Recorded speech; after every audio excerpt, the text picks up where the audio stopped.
Welcome to the Australian Water School, the home of demand-driven industry design training for the global water sector.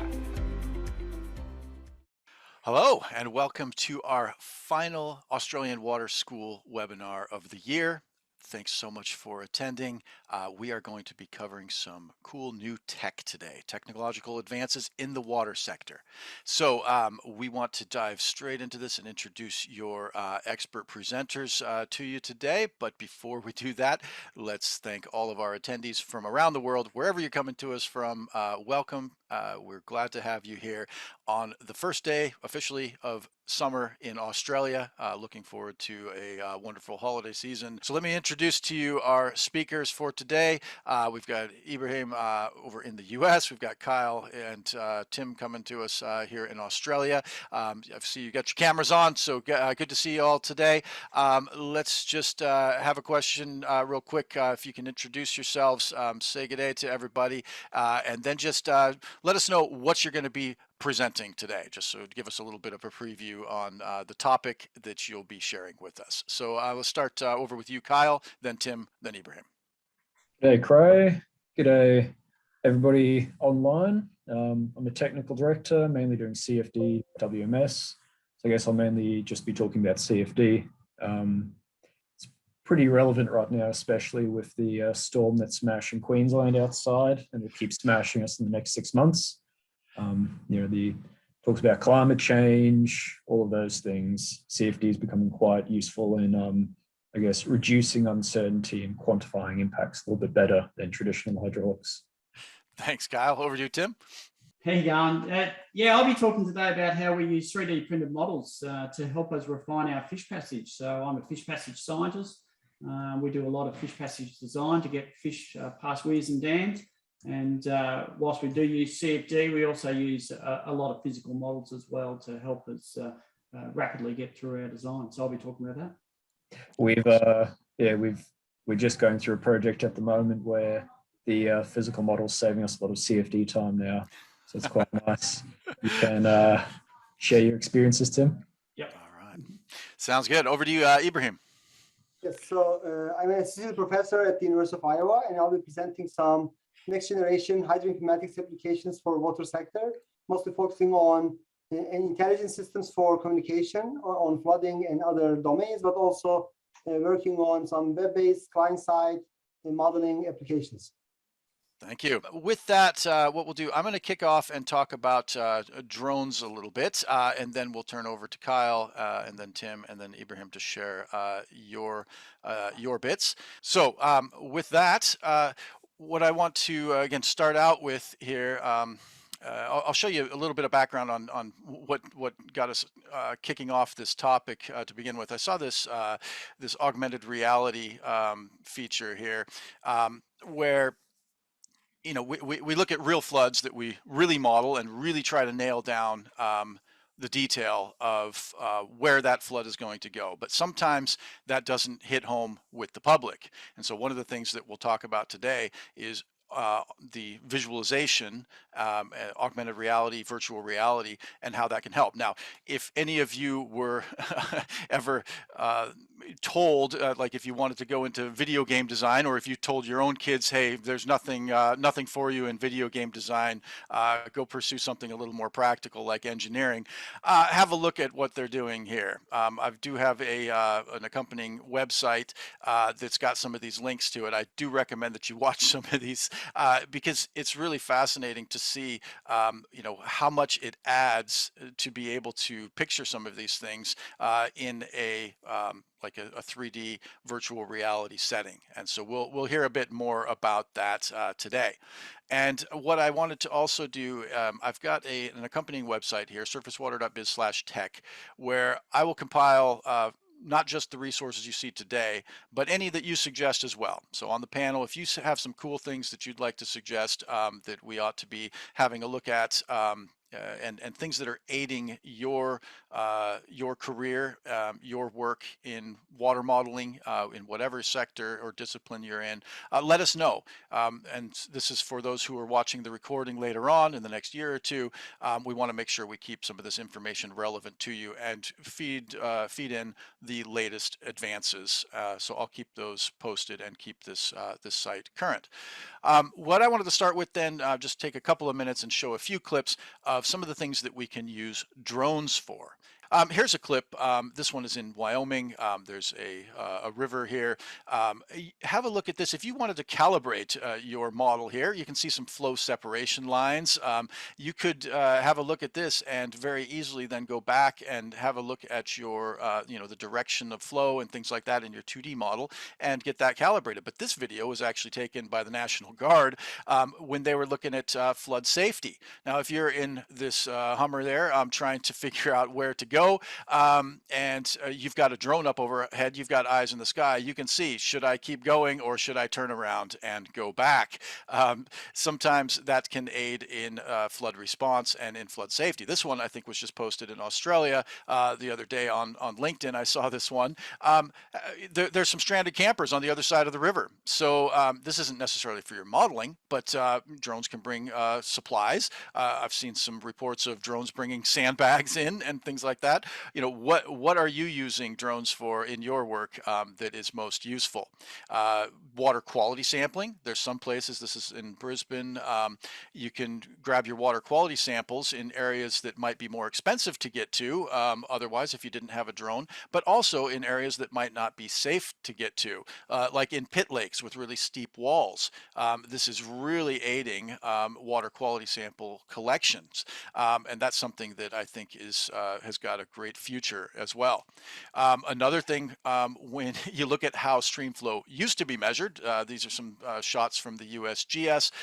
Think about at flood stage, if you wanted to measure velocities to get your rating curve, you can have the drone pull a velocity meter across and save yourself a lot of time and do it perhaps in a way that's more safe. Some other technologies that I'll put a link to that we talked about in our rating curve webinar a while back, but that's something that is certainly of great benefit to water modelers. Also, have a look at this one. This looks like a photograph, but you can see the pixels here. These are elevation points, and this is flood damage on the coast. One thing that I think is very exciting, you can see each of those boulders, many data points for those boulders. That's something that can then allow you, if you had survey data from these, this sort of a resolution, you could actually go in and check your riprap size and things like that and see where might you get erosion. So these are some very exciting developments that we can get from drone-based technology.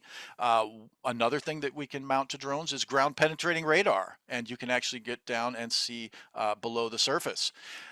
What I'll do then from here at the end, if I'll get into some honorable mentions. These are going to be unrelated. If we have time at the end, I'll mention a few of these that came out from a poll result. In the meantime, though, let's have Kyle, if you can start sharing your screen, or actually I'll have you come on and first show off one of your 3D models. What I did in the beginning was I put something out on LinkedIn, said what technologies are helping you out. Now we picked a few of them for you today: drones, 3D printing, CFD modeling, and then the augmented reality, virtual reality, and some of the artificial intelligence that we'll be hearing about today. But there are about 10 or 15 other topics that got mentioned that I put on that website. And again, I'll just highlight some of those briefly at the end. So with that, I'm going to turn over to Kyle to show you some cool stuff that he's been working on. Thanks, Gray. It's a little bit hard to see in the lighting, but basically it's a 3D print of a bridge that I'll talk about in a sec. I think I'll share my screen and get started. Generally, I guess it's more applicable for dam projects we've been working on recently and fish passage projects, but printing off little knickknacks of these, I guess, designs we're working on, printing off things like scour risk. We've got concrete canvas here as well, some products for erosion and scour protection, running these through with clients in stakeholder meetings. Starts to become quite useful in adding that visualization aspect to the entire thing. Sweet. So what's CFD model? It's a numerical analysis to quantify, I guess, random fluid behavior, typically turbulence. That's Da Vinci's sketch in the top right, when he was trying to work out how fluid would behave in a bucket tip type of test. Generally, CFD, you're trying to solve velocity, gradients, pressures, turbulence, all sorts of things. That bottom right is a fish passage where we've tried to optimize the bend angles to maximize fish transparency going upstream. It's quite scalable CFD now. So if you can design it in CAD, then you can include it in the model, even individual rocks, things like trees. So you can add in all that additional complexity if you're doing things like a crossing, flood impact assessment, scar assessment, things like that. Validating a model. If you're doing something simple like a culvert and your CFD model isn't replicating a 1D model or a 2D model, then there's probably something wrong. CFD will never give you something that the empirical calcs don't already tell you. Here's a study for a fish passage where we just compared the model to what the study had found, flow paths, and found there was at least some sort of match. Talking about bridges, I guess with some of the things I was talking about before, climate change, rainfall intensities going up, uncertainties going up, being able to model crossings of high importance or assets of high importance is becoming more and more critical. So the CFD stuff is actually becoming more and more useful to model that wave impact if you've got a tidal boundary or something like a dam failure on a structure itself, or if you're trying to model debris and the change that debris might have to your velocity capability, velocity capacity, if it's laminar flow or turbulent flow. All these things you can start building into the model and seeing what impacts they can potentially have when you're crossing. Dug around on the weekend. I found some LiDAR for a crossing somewhere down the coast where I guess the LiDAR was flown pre and post the failure itself. So this embankment here, this is a good example because we've got quite an abrupt super elevation coming around the bend. We've also got a local creek that's adding an additional inflow. Pre and post the event, the embankment washed away and there was quite a bit of scouring that happened at this upstream embankment as well. So those are little 3D prints that I whipped up on the weekend. A little bit hard to see, but you can see the scouring that started to happen at the embankment and how the embankment partially washed away, but the deck managed to stay standing. Some pictures one of the guys here grabbed out when the event happened. The flood was actually strong enough to puncture the rock protection of one embankment and wash away some of the rock on the other embankment.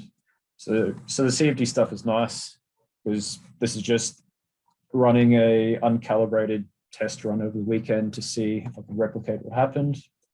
We got that super elevation around the bend, much higher water levels, but we got high velocities over here in this corner.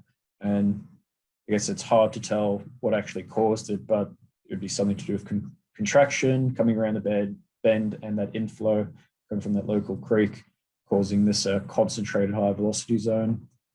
It's quite nice because you can add in things like floating debris or sunk debris to see how that affects your velocity profiles. And at the bed, you can see the velocity drops on the downstream side of the embankment once the debris is in, but on the upstream side, the velocity looks like it picks up due to the debris. You can just smash the model with heaps of debris to see what impact that might have. It's quite interesting. Where did I spot it before? You can see there's higher bed shear stresses around the bend here. And those velocity profiles that are being created from the debris are quite abrupt coming around the bend. So modeling things like this are quite important to reducing your uncertainty in the CFD, makes it much easier. It's, this is uncalibrated, just testing a model with LiDAR that I grabbed over the weekend, an event that some of the guys witnessed quite a few years back. It was nice to see that we could kind of replicate some of the potential risks that may have caused that erosion that we saw before. Last little bit, I ran the LiDAR post the event, and we can see there's a big dip in the bed shear stresses on the right and the velocities on the left. was quite nice to see that, I guess, what we would expect to see from the CFD model held true. I guess thanks AWS, and on to Tim. No worries. Hey, so today I'm going to give you a bit of a follow-on from Kyle's talk. So his was about using CFD within the modelling world. So what we're doing is using 3D printers to sort of rapidly assess a bunch of designs so that we can get through in our fish passage world to get to a design that works on each of the structures. And I'll explain that shortly. Basically within the fish passage world, there are thousands and thousands of barriers, from large dams that you can see on the right there to small road crossings. And then we've got many different fish species and size classes that are undertaking their migration. So we could be providing passage for giant Mekong catfish like we have on the left there, or these small silver-side printers which are trying to jump past that velocity barrier in the middle. And so what this means is the combination of fish species, life stages, and barrier types means that nearly every site that we build fish passage at requires a different solution for successful fish passage to be achieved. And so we need to usually come up with fairly unique designs for each of the sites that we're looking at. So whilst there are some generalities about many of the sites, most of the sites have a fairly unique solution required to provide fish passage. And so what we do is use 3D prints in addition to CFD. We use CFD a lot, but we use 3D printing to allow us to optioneer the different processes that we're going to get within the fishway very quickly. And so it allows us to look at many, many different options quite rapidly. So for example, down on the bottom left there, we've got a bunch of different baffle configurations in a culvert baffle. And we're able to print those baffles out and then run through that. And within 15 minutes, we're able to look at the 5 different options or 4 different options that are on the screen there and evaluate which ones provide the best low velocity zone for fish to migrate through that set of culvert conditions. And so that then allows us to take the one that we think is the best option, and then CFD model that so that we get a good outcome that is visible for the client. But we've achieved that quite rapidly, because often with the CFD process, it can actually take quite some time to run through each of the model iterations, whereas we can do that quite quickly within a physical model. So we use the 3D print and the mini flume to rapidly sort of get rid of all the options that aren't going to work and focus on the options that are more attuned to the site that we're looking at. There obviously are some limitations to this that related to the size and the scale of the site and the availability of flumes and 3D printers and such. And I'll run through a couple of those now. So, when we're looking at 3D printing, obviously it's a new art form. So you need to, develop up the skills to be able to run a 3D printer well, to get a good print output, which has the right resolution and is the right scale. How much you're prepared to spend to get the size of print that you need. So within a physical model, obviously we have the impact of water, still water. If our 3D prints are too small, then we don't get a representative view of what's happening at the water scale. So your 3D print needs to be quite large. So my 3D print beds are 300 by 300.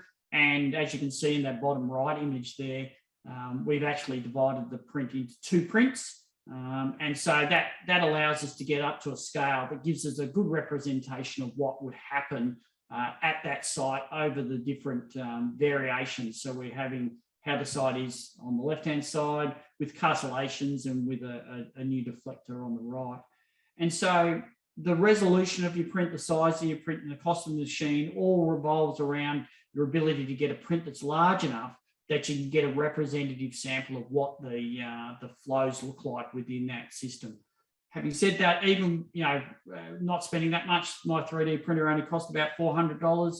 The flume that I built in my backyard that I have there, that you've got photo down the bottom, another $600. So for $1,000, I've got a good ability to be able to print at a reasonable size and to create models that rapidly allow us to test out different configurations to get us to the option that we can put into the CFD model and model up, really at a final level at that stage. But this allows us to rapidly get to that point quickly, rather than having to optioneer through the CFD process, which can be quite convoluted. So I find this is a really useful tool to help us to rapidly get to where we need to go with our design so that we get the best fish passage outcome at the end of the day.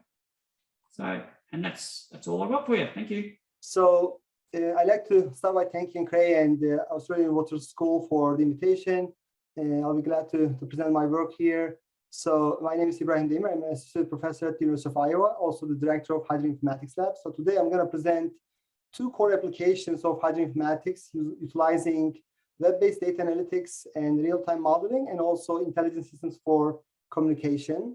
And on the modeling side, so we do modeling for the last, 100 years, and it's getting better as we have better computational systems. So here in this application, we are looking at web-based client-side modeling, especially for flood inundation map generation.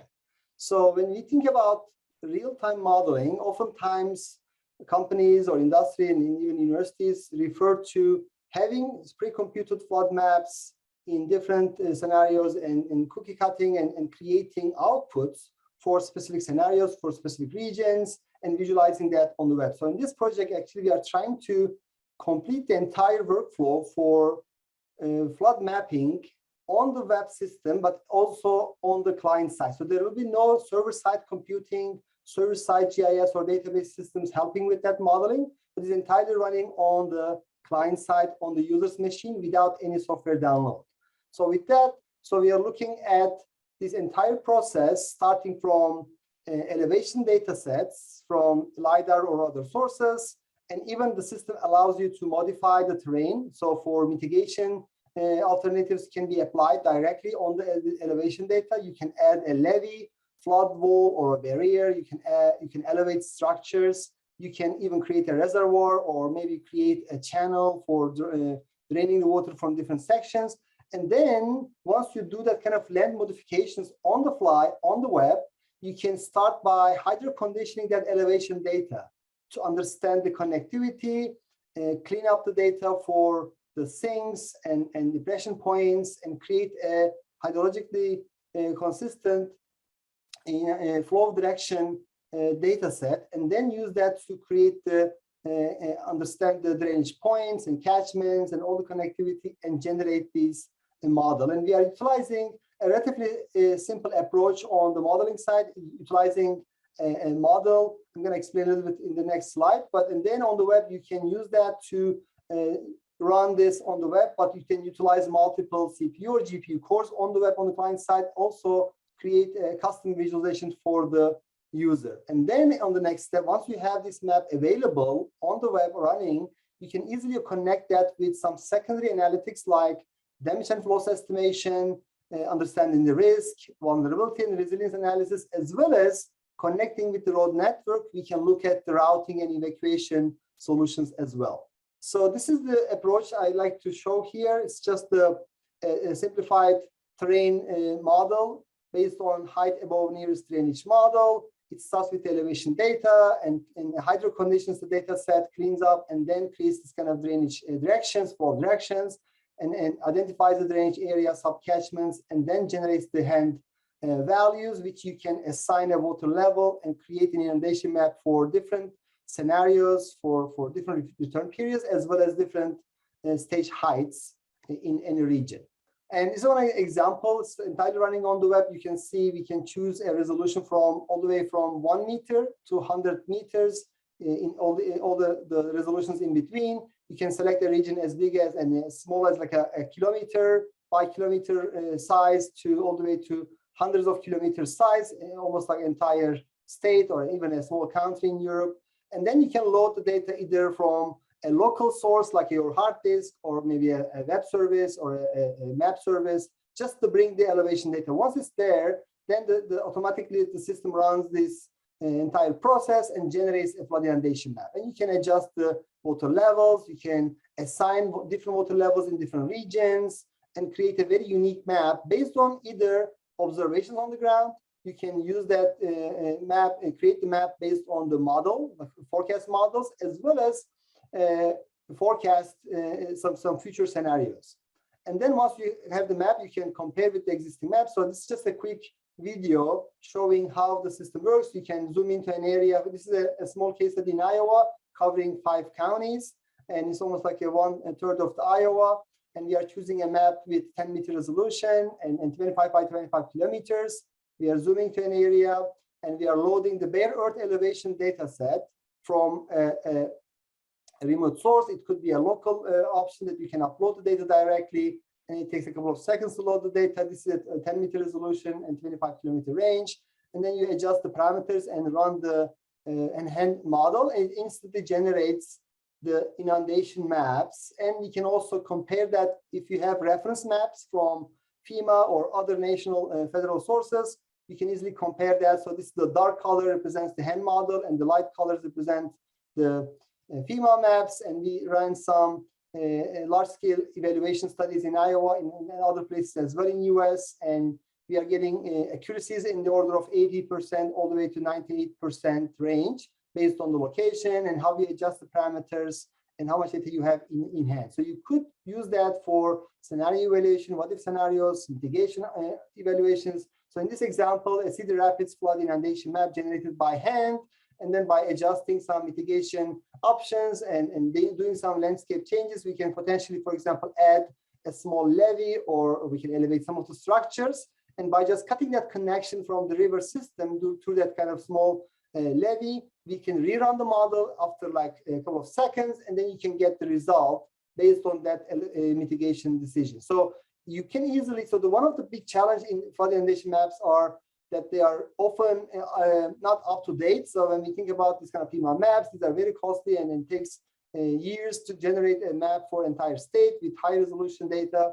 So you could definitely get a lot of information with that kind of advanced modeling, but these type of systems potentially give you a quick feedback, quick information, especially with changing terrain and different scenarios on the ground, especially if there's a new infrastructure in this region and you don't have that reflected in a map. You could potentially test with some small changes on the terrain and rerun this scenario multiple times. You can adjust many parameters here on the terrain, and you can adjust different things, especially on the mitigation side. You can put a sandbag around your house, add a levee, add a flood wall, or elevate the structure, do some different options and see how it affects the result. And it also gives you information on the damage estimation. These are all locations, for example, in Cedar Rapids, and this is a 500-year flood map scenario. We can easily look at how many buildings will be damaged through that kind of scenario, and what will be the total damage for structures as well as the content. And you can easily see a quick what if scenario for the floods, and then you can use that information to make a decision on the mitigation. And similarly, these real-time maps could be supporting evacuation and routing opportunities as well. So here's another example, running a routing algorithm, an evacuation algorithm directly on the web, instantly on the fly based on the client-side technologies. This network has over 400,000 road network segments and a detailed flood inundation map, and gives you still the routing before and after flood based on which bridges will be closed, which road segments will be closed or under flood, and it gives you a solution for routing instantly. And just a quick summary of the scaling. So you can run it at the city scale from 1 to 5 meter resolution, all the way from 1 kilometer to 10 kilometer range. And similarly at the county or state level, even some small country level, up to 500 kilometer range, you can run in different resolutions, all the way to 100 meters from 1 meter resolution. And we are getting very similar performance on the web, especially running this simplified model and giving still an acceptable potential accuracy, and potential modifications also allows you to get higher accuracies as well. So this was the first application, and how we can utilize modern web technologies on modeling, mapping, and some other environmental needs, especially on water sector. So we could definitely leverage a lot these technologies and help public and decision makers utilize these tools on the fly during a flooding or after a flood event, and potentially make decisions with that kind of knowledge. On the second part, I like to present a project on intelligent systems using AI for communication, creating knowledge, creating smart intelligent assistants. So when we think about communicating information on flooding or disasters, oftentimes we deal with these kind of large-scale web platforms, information systems. These are all great and very useful. And we have designed many operational systems in Iowa, in US, in many other places. And some of these systems are actually really large-scale systems in the order of hundreds of thousands of users accessing every week. So this Iowa Flood Information System has over 400,000 active user base, which is benefiting from that kind of information. But at the end, most of the time, your users are asking for a very simple information. Do I have a flood risk? Am I in a flood zone? Or what will be my damage in a flooding, in that kind of flooding scenario? Or what will be my risk tomorrow at 5 p.m., which is an expected flood, right? So this kind of small information is very critical, but oftentimes not easy to access in these large-scale operational information systems. So in this project, we actually started thinking about how we can better utilize AI and voice-enabled systems like Siri, Google Assistant, and how we can benefit from these kind of capabilities and create a knowledge environment. So we created Flood AI, an intelligence system for communicating flood information, and you can interact with the system using text or voice or selections, and then the system automatically extracts information from your question. You can ask questions like, which location will receive the maximum rainfall tomorrow at 5 p.m. in Iowa City? You can ask a question as if you are talking to a flood expert.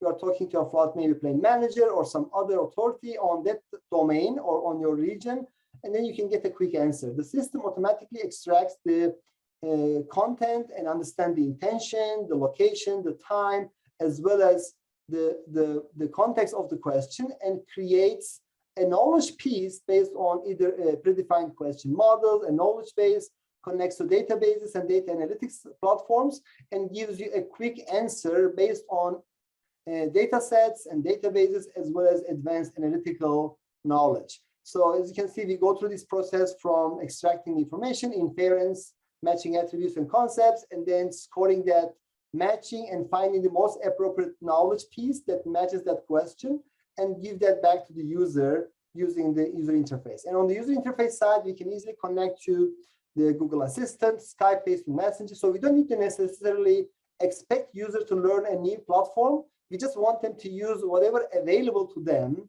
in their own smartphone or environment. So you can use either one of these applications, or you can also connect to smart speakers like Google Home, Amazon Echo. And these are all small devices that you can purchase at $20, $30. And now you have an expert sitting at your home or office and giving you advice, giving you knowledge based on data, based on expert information.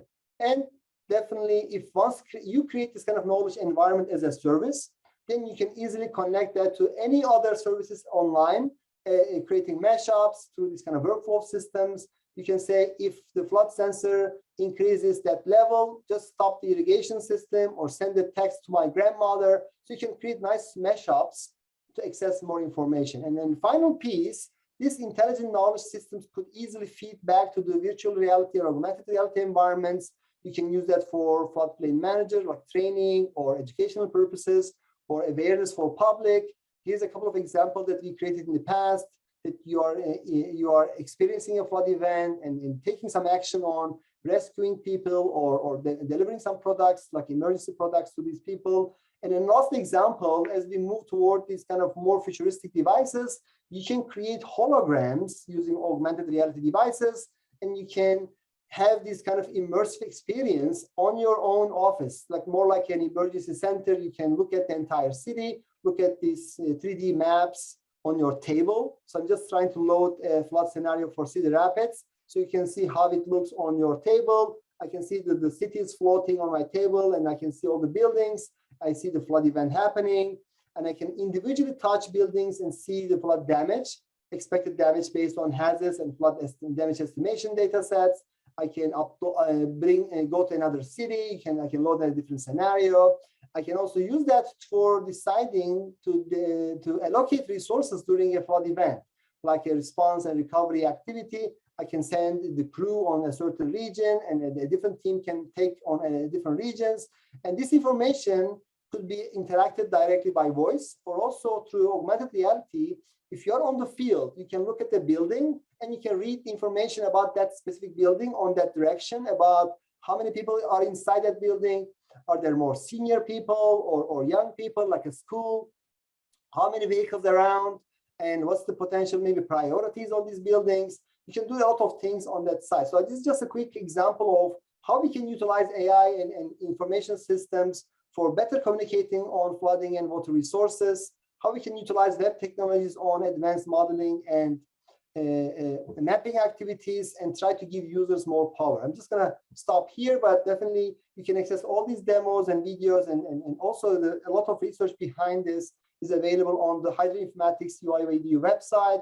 I also suggest you to check our Twitter accounts on some new and novel technologies. I'll be happy to answer any questions. Thank you.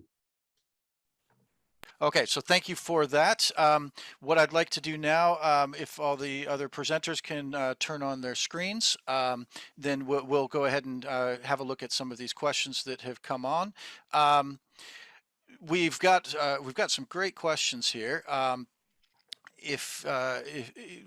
think what we'll start with is the one here from Chris Huxley about the scaling approaches, because Tim, I know you and I had some conversations about this initially, as far as how do you scale this? I mean, some of the fish passage models that have been built where they use full-scale fish with half-scale models.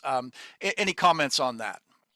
Yeah, scaling is definitely an issue. So as Kyle said in his response, I mean, the stuff that we're doing, with the 3D printing and the small flumes is really around making sure that we can just get to a design solution quickly, so that we're efficiently using our CFD time rather than optioneering in CFD and taking up a lot of time that way.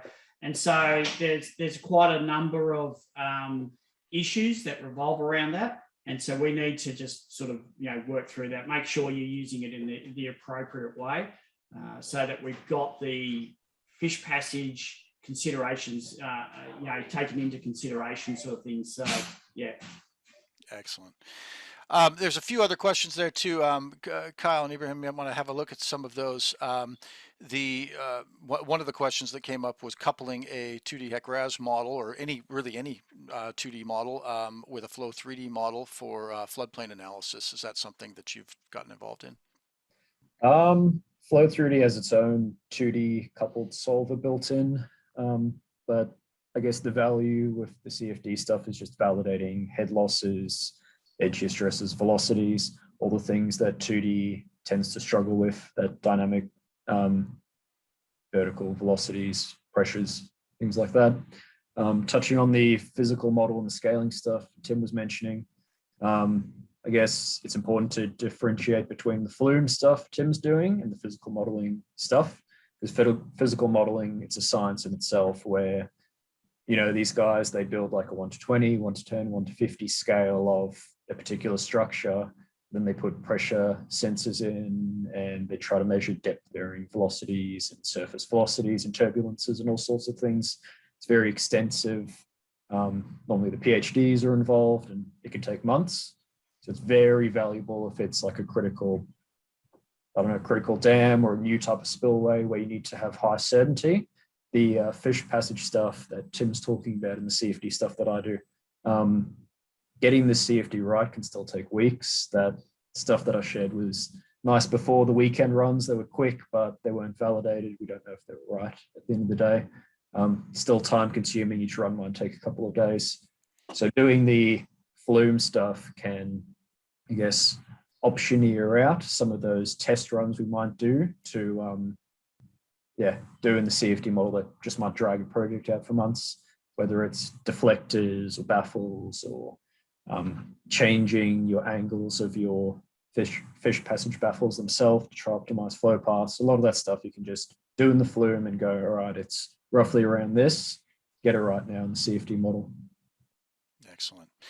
All right. Well, there are lots and lots of questions coming through. Ibrahim, a few for you, if you can have a look at those specifically, and Sure. some of these you may be able to answer offline on the chat line. But if there are any that you wanted to highlight specifically on, somebody asked on your thoughts on using machine learning models as opposed to running actual flood models, and then there's also a question about Google Home and Amazon Echo and how to get things tied in to those systems that a lot of people are using. Sure, I mean, definitely I can quickly answer some of these, especially like, I mean, definitely Google Home and Amazon Echo, these are all open platforms. You can, as a developer, you can create a knowledge system and connect. You can open to some private users, you can open to entire public, and some of them even you can commercialize as a service. I've seen many examples for educational purposes, but right now we open that as a private beta, so we can access by our testers and ourselves.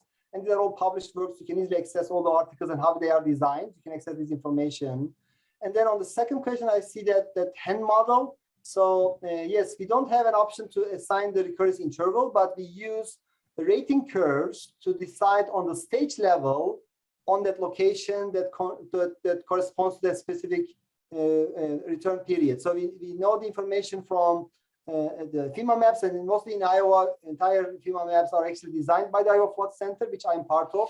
So we know all the locations where we have the rating curves, and we know the discharge and the stage values, and we also have the corresponding recurrence intervals on these locations, so we can easily compare the 500-year and other levels on our systems. We know how much water stage it corresponds to. Yeah. Another question I see is about machine learning, as you mentioned. So definitely we are using machine learning more and more in our flood forecasting systems, not in the mapping as much, but for the forecasts. Once you have the forecast in good quality, definitely you can apply that to flood mapping. And mapping is definitely includes a lot of other parameters on the terrain. So it's not easy to reflect that kind of 3D aspects directly in the machine learning in that sense, but still I've seen many examples of machine learning heavily applied, especially in recent models on deep learning and the LSTM and others. Actually, even our group has a lot of applications in using machine learning for data augmentation and on spatial and temporal side, but also using in physical modeling. It's not just entirely replacing, but potentially complementing and adding some extra physical features in the machine learning gives you some potential comparable models, and we've seen some significant improvements in recent years. But definitely, flood mapping is an area relatively less explored. Yeah. Another question is all about the public. So most of these tools are designed for research purposes. We have prototypes; they're all working, real prototypes. And oftentimes we select some of those that we can scale this up to entire Iowa or other locations based on our collaborations with federal agencies. We designed many systems for NASA, DOT, Homeland Security, and others on flooding and other environmental disasters. So definitely some of them are already available for public, and some of them are still in production and testing stage for research purposes. But we definitely plan to open up to public that you can access. Yeah. Great. Excellent. Kyle, you want to pick and choose a few? There's some more coming in that we're going to be able to answer. So if you want to just highlight a couple that I see some that have been upvoted that you've already answered, maybe if you just grab the one that you think is most relevant. A lot for Abraham. I was actually ask him as well, what do you think about the metaverse with flooding and all those things? I'm just imagining this future where if you're not experiencing flooding, you can put on your VR headset and experience it in real time in the the comfort of home. I mean, I think that was one of the main points of that whole public relations announcement or message that they did with the UNLV student there from Pixel Farm, is really people would sit there and get the feel for driving a car and losing control of that car, and you're looking around and you're seeing the flood, and yeah, those things can improve flood safety, and it can also improve your understanding of what's going to get hit. Any comments on that, Ibrahim? Yeah, I mean, definitely.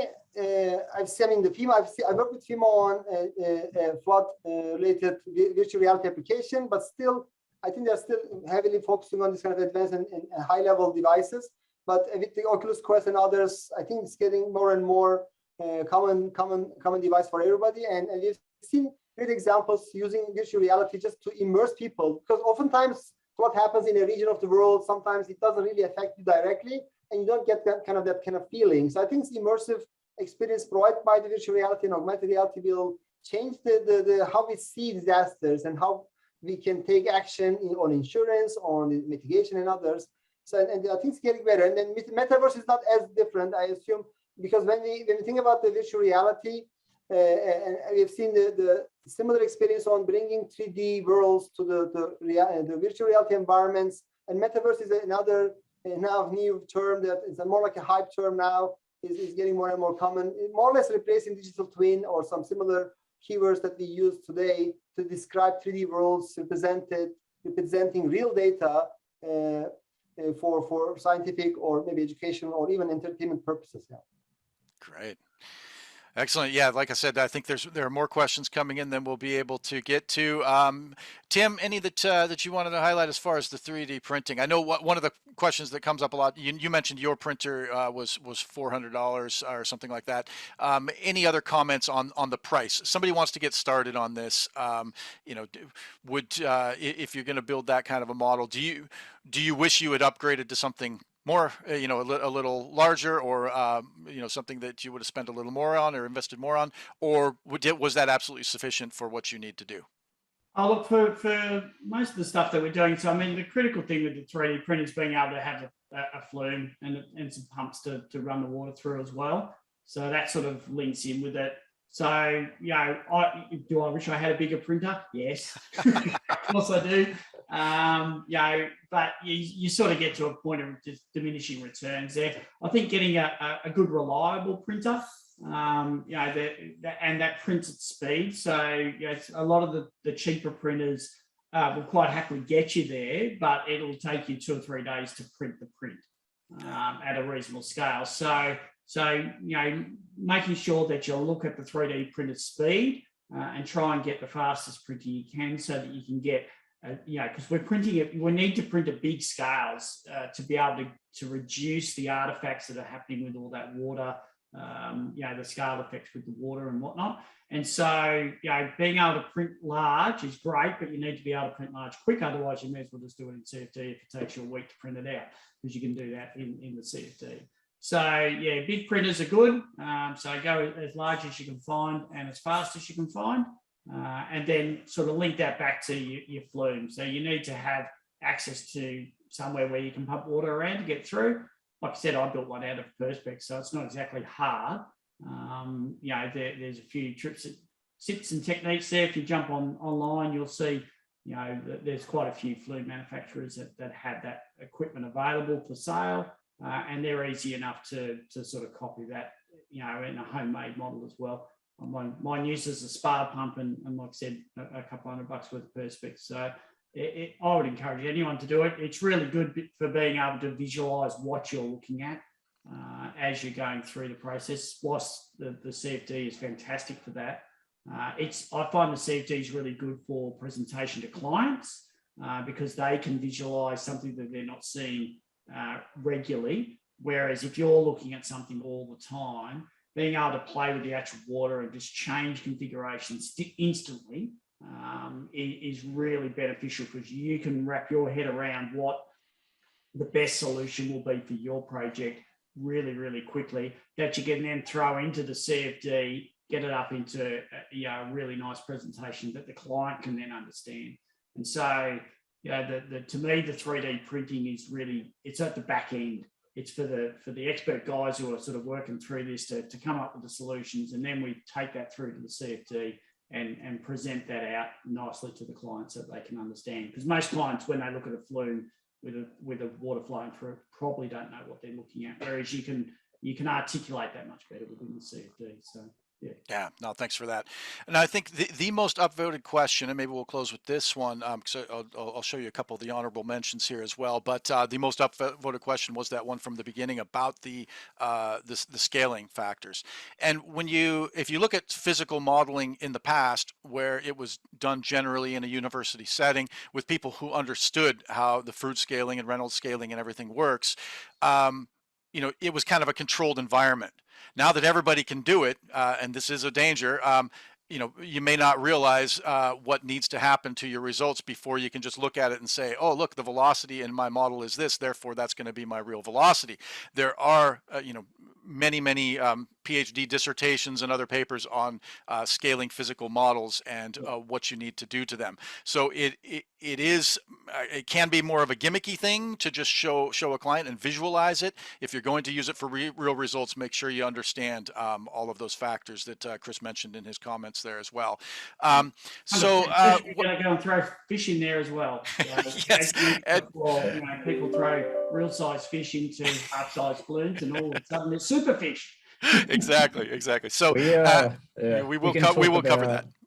We can talk about the flow paths through fish passage baffles as well quickly, Tim, if you want. A lot of these physical models that were done in the US were for the salmon or faster swimming fish. So here in Australia, more than 1 meter, 0.8, 1.2, something like that, the fish really begin to struggle swimming upstream. So when you take those US results with those, and scale them for Australian fish, it tends not to work very well.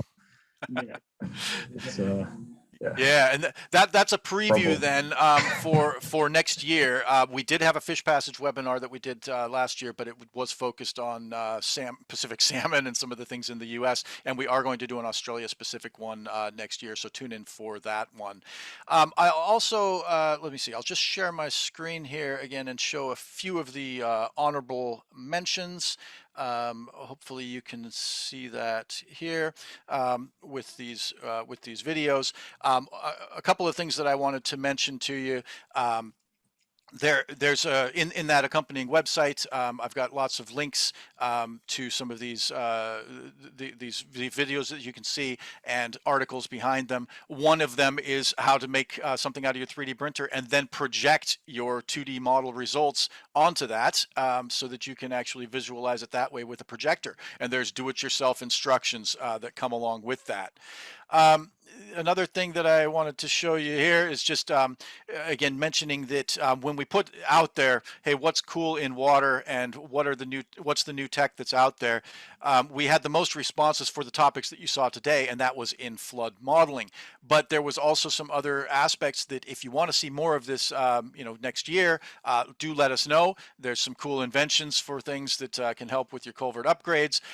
There are, for example, one of the mentions was a floating solar plant. If you're trying to reduce evaporation on your dam, why not make it a solar plant as well? Put your solar panels out on the dam. There are some benefits in that. Again, I've got some links for those. The fish cannon was something I showed you earlier. Again, I've got some links on this new tech, but again, it doesn't help you for your modeling. But if you're trying to do a fish passage structure, again, here's an alternative to one of those structures. I'll also just briefly mention that there is a 3D scanner app that can come for an iPhone, and have a look at this. Just looking down at a culvert and seeing the drop inlet there and what's going on inside of that.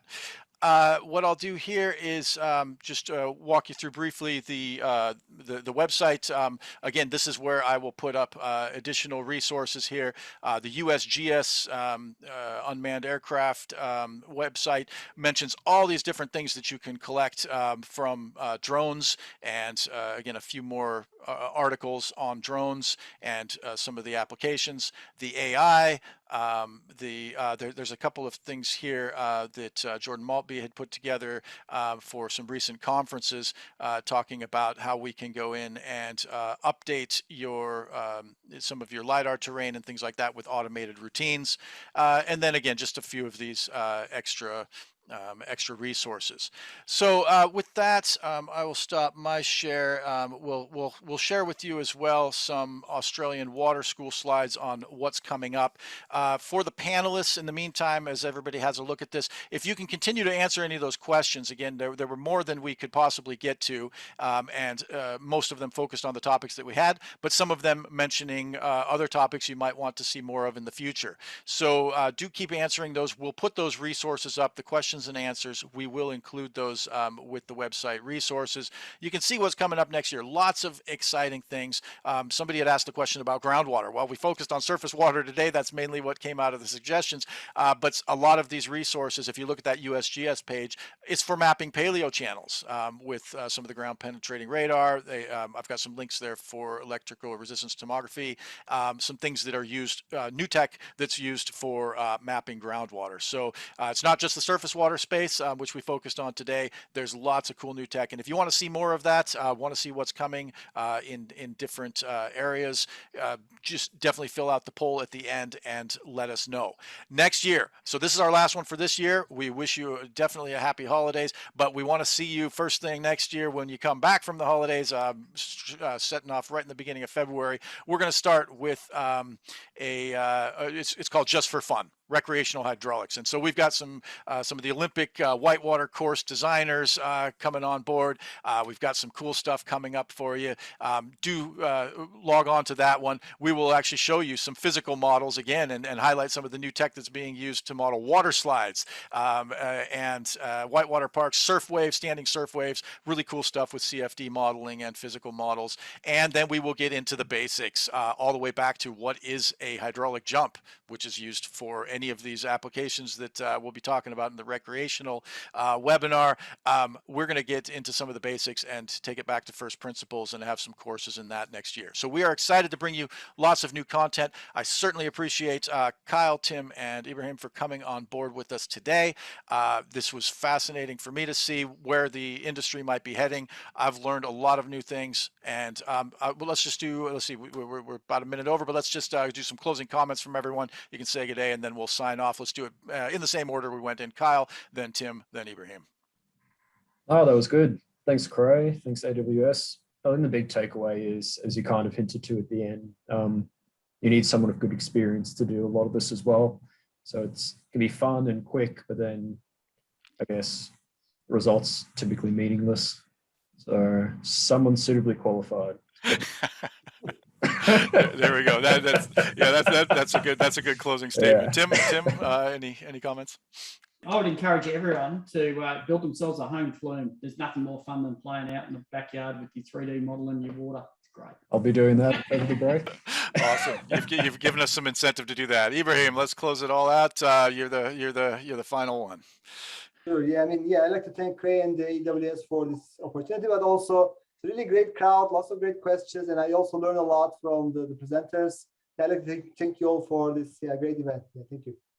Awesome. So with that, we hope to see you next year. Enjoy your holidays, and we will sign off. Thank you so much. Thanks for watching. Subscribe by clicking the link below and click on the notification bell to stay up to date with new releases. For the latest in significant, innovative, and critical advances in water science, technology, and management, subscribe now. To build your skills, enhance your technical knowledge, and learn from leading experts in water, visit theaustralianwaterschool.com.au and discover our online training courses, both live and on demand.